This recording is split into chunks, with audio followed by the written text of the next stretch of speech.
বলার মতন আর কিছু অবশিষ্ট নেই। পুলিশ তার নগ্ন চরিত্র, সরকার তার নগ্ন চরিত্র সামনে নিয়ে এসছে।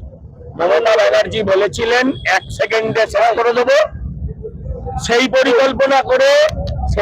পরিকল্পনা করেই তারা আজকে আমাদের কর্মীদের উপর হামলা চালিয়েছিল।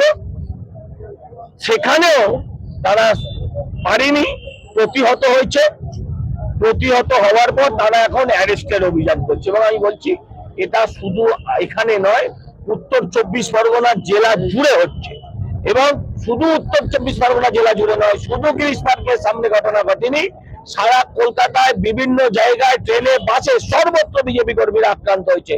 কিন্তু আজকে যেটা দেখেছে, সেটা সরকার দেখে যদি না বোঝে যে এদের দিন ঘনিয়ে এসছে, এই পুলিশকে বুঝতে হবে রাজীব কুমার সময় মতন জার্সি চেঞ্জ করে উর্দি ছেড়ে, যেটা আমরা বলতাম পুলিশ তুমি উর্দি ছাড়ো, তৃণমূলের ঝান্ডা ধরো, একেবারে ঝান্ডা ধরে রাজ্যসভায় চলে গেছে।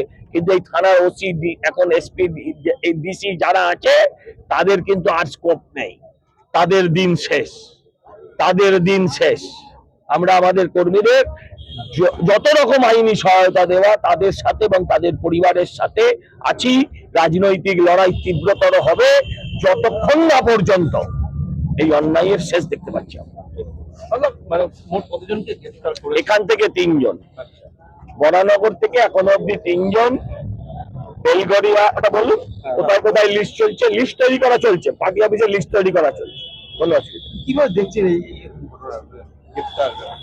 ইংরেজ আমলে এরকম হতো কিনা সন্দেহ।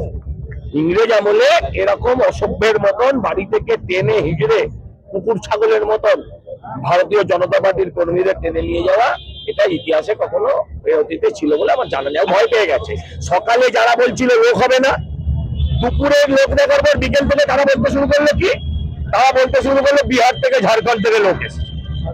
তাতে হলো না। এবার আপনাদের দৃষ্টি ঘোরানোর জন্য, ক্যামেরা থেকে ভিড় ঘোরানোর জন্য, জেনে বুঝে মমতা ব্যানার্জি আইপ্যাকের নির্দেশে তারা ওই জায়গাটা হামলা চালালো, যাতে ক্যামেরা সরে যায়। মানে এই মোদিজির জনসভাকে দেখানো, তাতে মানুষের ভেতরে যারা হতাশাগ্রস্ত, যারা ভাবছিল কি করে আসবে, পরিবর্তন আসবে, তারা যাতে উজ্জীবিত না হয়, তার জন্য তারা এটা কাণ্ডটা করলো। এখন গ্রেপ্তারি চালানো 100% পুরোপুরি আইপ্যাক আর মমতা ব্যানার্জি ভাইপোর নির্দেশ। এই মুহূর্তে যে পরিস্থিতি আছে, পশ্চিমবঙ্গের অবস্থা আমাদের বরানগরে নেমে এসেছে।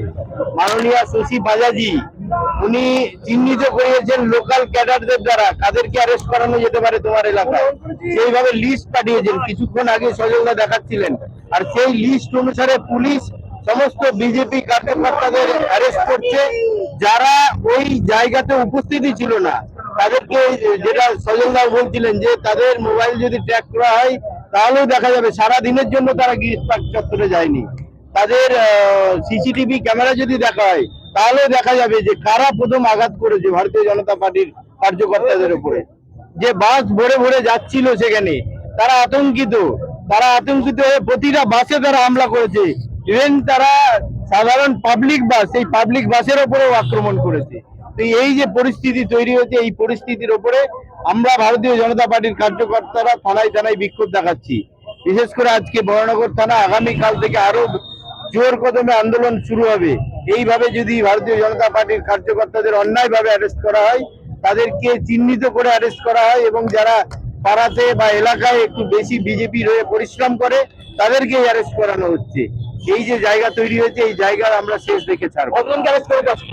3 জনকে অ্যারেস্ট করা হয়েছে, 10 থেকে 12 জন কার্যকর্তার বাড়িতে পুলিশ পাঠানো হয়েছে।